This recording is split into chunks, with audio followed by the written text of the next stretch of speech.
नमस्कार दोस्तों, पिछले कुछ वीडियो से मैं करियर अल्टरनेटिव्स की बात कर रहा हूं और इस सिलसिले में मैंने कुछ वीडियो भी जारी किए हैं। दोस्तों, जो हम लोगों की साइकी है और जो गवर्नमेंट सेक्टर के लिए होड़ है आज के युवाओं में, मैं उसी सिलसिले में उस ऑर्थोडॉक्सी और उस साइकी को तोड़ने की कोशिश कर रहा हूं और आपको ये समझाने की कोशिश कर रहा हूं कि करियर किसी भी क्षेत्र के रूप में हो सकता है। तो इसी सिलसिले में आज मेरे साथ है एक ऐसे शख्स जिन्होंने डिग्री बिल्कुल एक अलग फील्ड में की, उसके बाद जो है गवर्नमेंट सेक्टर की तैयारी भी की, असफल होने के बाद प्राइवेट सेक्टर में उन्होंने 1.5 साल तक नौकरियां ढूंढने की भी कोशिश की। फिर इसके बावजूद, इतने संघर्षों के बावजूद एक कंपनी में उन्होंने काम स्टार्ट किया, लेकिन काम के चलते चलते विद इन 6 मंथ में उस क्षेत्र को इतना समझ लिया कि आज उस क्षेत्र में इन्होंने अपना एक मुकाम हासिल किया है। आज इनके पास 35 से 40 परमानेंट एम्प्लॉई है और फ्रीलांसर और जो वर्क फ्रॉम होम से इस वक्त इनकी कंपनी में जो कार्य करते हैं वो लगभग 180 से 200 लोग इनके अंदर काम करते हैं। तो मैं स्वागत करता हूं सुधांशु मलिक जी का। हम इनकी जर्नी को जो है इन्हीं के थ्रू जानने की कोशिश करेंगे। सुधांशु जी, आपका बहुत बहुत स्वागत है। Thank you. तो सुधांशु जी, आप हमारे जो दर्शकों को सबसे पहले अपने बारे में बताइए कि आपकी जो है शिक्षा और आपने जो है एजुकेशन किस क्षेत्र में की है। सो बेसिकली मैंने जो मेरी ग्रेजुएशन है वो है HM में, होटल मैनेजमेंट में IHM मेरिट से मैंने ग्रेजुएशन करी और ग्रेजुएशन करने के बाद मैंने अराउंड 6 मंथ तक जॉब करी लीला पैलेस चाणक्यपुरी। तो वहाँ से मैंने जॉब फिर छोड़ दी क्योंकि आसपास मेरा एनवायरनमेंट ऐसा था कि मेरे को गवर्नमेंट जॉब की तैयारी करनी चाहिए। तो इस वजह से मैंने गवर्नमेंट जॉब की तैयारी करी। कुछ टाइम के लिए गवर्नमेंट जॉब की तैयारी करी मैंने, ऑलमोस्ट 1 साल के लिए 1 सवा साल मैंने तैयारी करी अच्छे से तरीके से, बट नहीं हुआ कहीं सिलेक्शन। एग्जाम्स दिए बहुत सारे, तो कहीं सिलेक्शन हुआ नहीं मेरा। तो उसके बाद अब एज भी बढ़ रही थी, तो इस वजह से मैंने स्विच करा कि प्राइवेट सेक्टर में जॉब भी ढूंढ लेते हैं और साथ साथ तैयारी चलती रहेगी।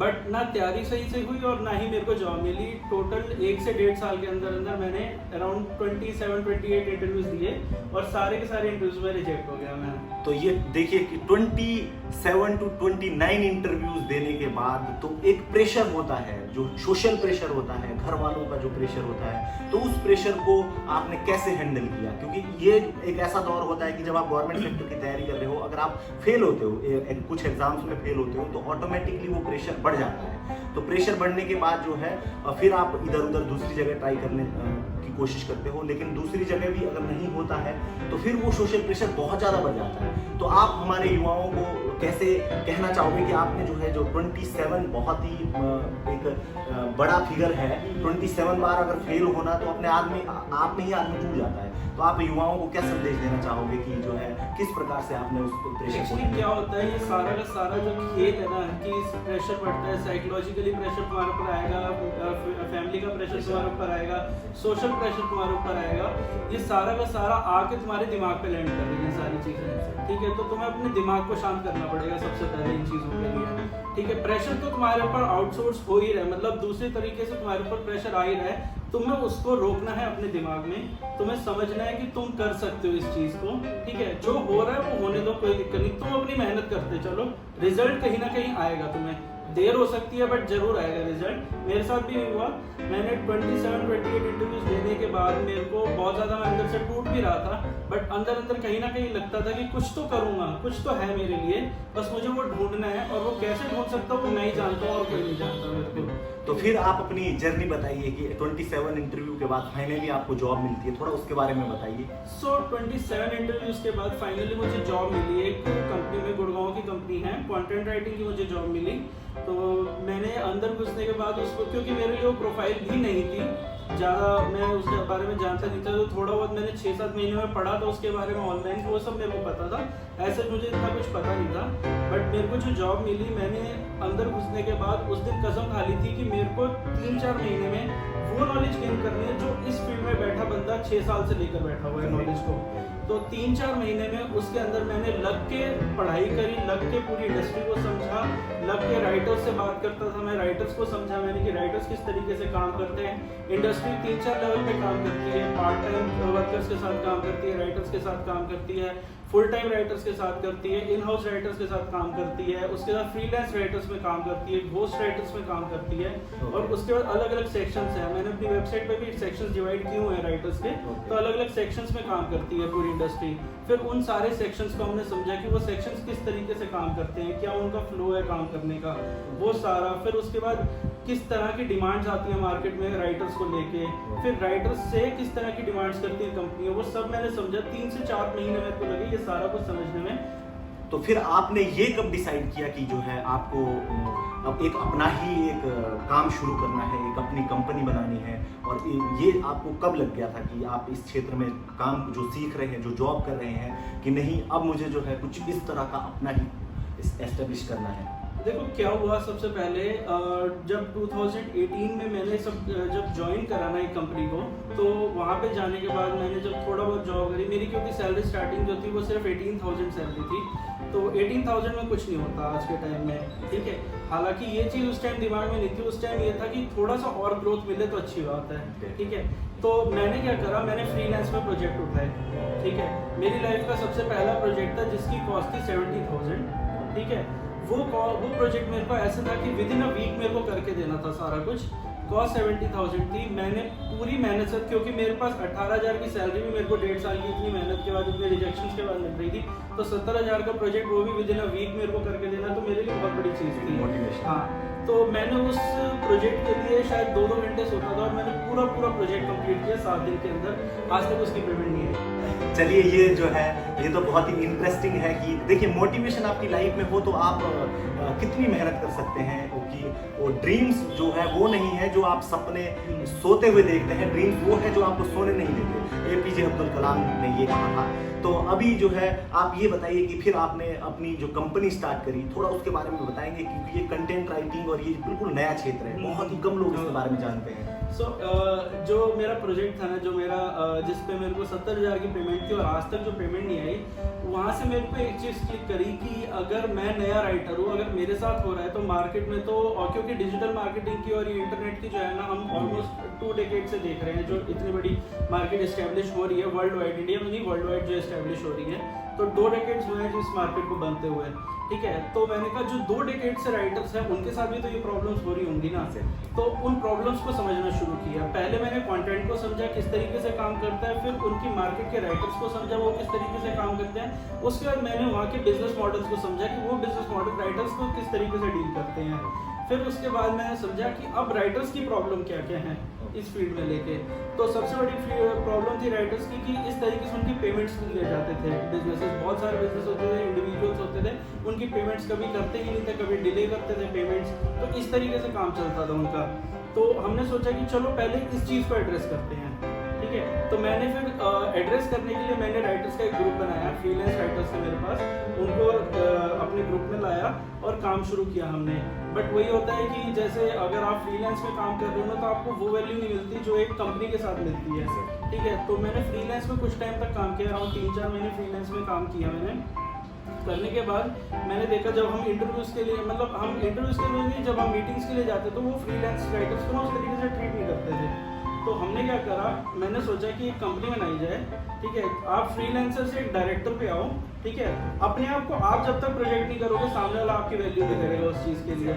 मैंने एक कंपनी बनाई, कंपनी का बना के मैंने अपने आप को प्रोजेक्ट किया एज अ डायरेक्टर, ठीक है। फिर मेरी वैल्यू बनी और मेरे को लोगों ने उस तरीके से ट्रीट करना शुरू किया जो एक डायरेक्टर को ट्रीट करते हैं। राइटर बाद की बात आ गई, अब डायरेक्टर पहले आ गया उस टाइम पे। तो उस टाइम से जब कंपनी बनाई ना, तो कंपनी बनाने के बाद हमें अच्छे प्रोजेक्ट्स भी मिलने शुरू हुए, और ऑब्वियसली हम मीटिंग्स के लिए जाते थे, हम ऑनलाइन आए, हमने ऑनलाइन अपनी प्रेजेंस सॉलिड करी, अब इस पे काम करा। उसके बाद हमने कंपनी बनाने के ये सारा प्रोसेस जो था, ये करने के बाद हमने प्रोजेक्ट्स उठाने शुरू करे।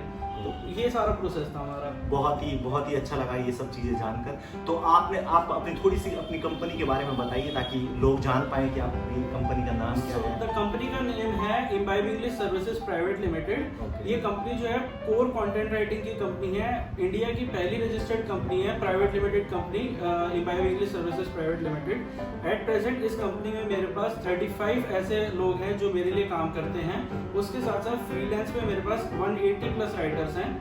तो ये पूरा स्पैन जो बना है हमारा, इतना बड़ा एक्सपेंशन हुआ है, ये हुआ है 2018 अक्टूबर से अब तक का सारा। तो इतने छोटे से टाइम स्पैन में देखिए कितनी ग्रोथ की है कि एक व्यक्ति जिसको 18,000 की नौकरी पर काम करना होता था और आज की डेट में वो जो है 180 लोगों को अगर जो है रोजगार दे रहा है या 180 लोग उसके लिए काम कर रहे हैं, तो ये बहुत ही बड़ा अचीवमेंट है। तो इसके साथ साथ जो है आपने एक अलग क्षेत्र भी चुना है, जो आप कह रहे हो कि एक ऐप भी डेवलप कर रहे हो, थोड़ा उसके बारे में बताइए। वो बहुत ही इंटरेस्टिंग है और बहुत ही अच्छा फील्ड है, थोड़ा सा दर्शकों को इसके बारे में।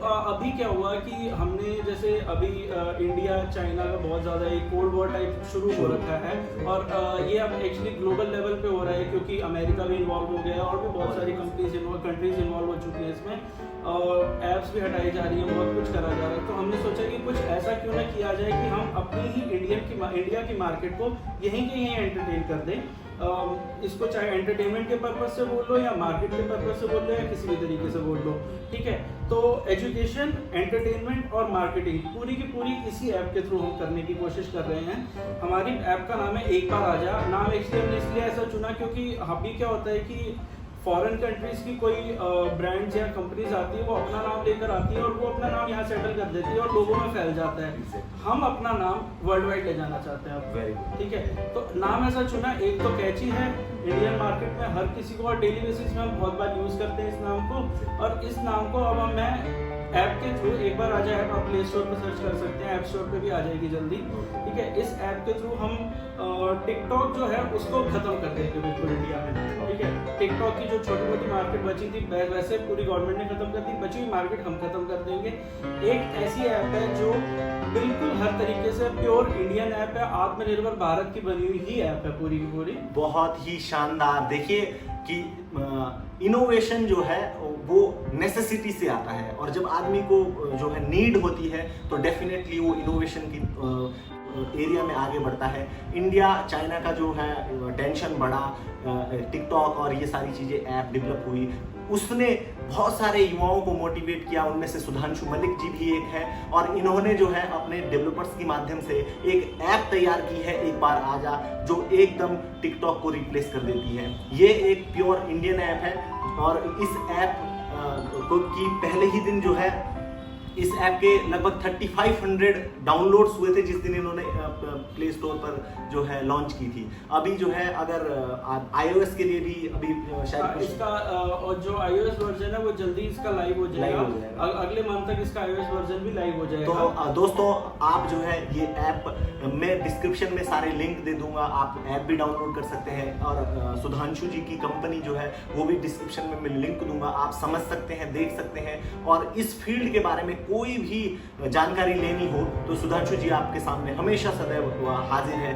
मैं इनकी फेसबुक प्रोफाइल का लिंक इसमें डिस्क्रिप्शन में डाल दूंगा, तो आप इनसे कांटेक्ट कर सकते हैं और इस फील्ड को जानने के लिए आप बता सकते हैं। देखिए दोस्तों कि एक व्यक्ति जो होटल मैनेजमेंट करता है, जो एकदम कुकिंग का एरिया है, उसके बाद वो सरकारी नौकरी के लिए तैयारी करता है, बैंकिंग एंड एसएससी सक्सेस नहीं मिलती है, उसके बाद 1 साल तक मार्केट में घूमता है, 27 to 29 रिजेक्शन मिलने के बाद एक 18,000 की नौकरी मिलती है कंटेंट राइटिंग की। लेकिन विद इन 6 महीने के अंदर उस व्यक्ति ने सारी की सारी मार्केट को समझा, उसी फील्ड में अपने एक कंपनी एस्टेब्लिश कर दी जो आज 180 से 200 लोगों को रोजगार देती है। अभी ये हमारी दुआ है कि ऐसी ही तरक्की करते रहें आगे, और आप सभी लोग भी ऐसे व्यक्ति को सपोर्ट कीजिए। और जो इन्होंने ऐप डेवलप करी है, इनके डेवलपर्स जिस पर काम कर रहे हैं, वो एकदम आत्मनिर्भर और बिल्कुल प्योर इंडियन ऐप है। और हम लोगों को जो है क्विट चाइना मूवमेंट और जो है क्विट चाइनीज ऐप के थ्रू जो जितना भी सोशल जो मोमेंटम है उसको कम नहीं होने देना है, और ऐसी ऐप्स को हमको सपोर्ट करना है। तो ये सक्सेस स्टोरी थी सुधांशु मलिक की। आई होप कि ये बहुत ही इंफॉर्मेटिव थी, मोटिवेशनल है। मैं खुद इससे इतना इंस्पायर हूँ, और क्योंकि मैं सुधांशु जी को काफ़ी पहले से जानता हूँ, 4-5 सालों से जानता हूँ, और मेरी आंखों के सामने इन्होंने इतनी तरक्की की है कि हमको बहुत ही प्राउड फील होता है इन पर। और मैं उम्मीद करता हूँ कि आप सभी लोगों को भी जो मोटिवेशन मिला होगा, आप भी सिर्फ सरकारी नौकरी तक सीमित मत रहिए। बहुत सारे करियर अल्टरनेटिव्स हैं जिन पर आप काम कर सकते हैं। दोस्तों मैं अगली बार फिर से हाजिर होऊंगा किसी नई स्टोरी के साथ, एक नए अल्टरनेटिव के साथ। तब तक के लिए नमस्कार। Thank you very much for watching. Please subscribe and share if you like. Thank you very much, take care.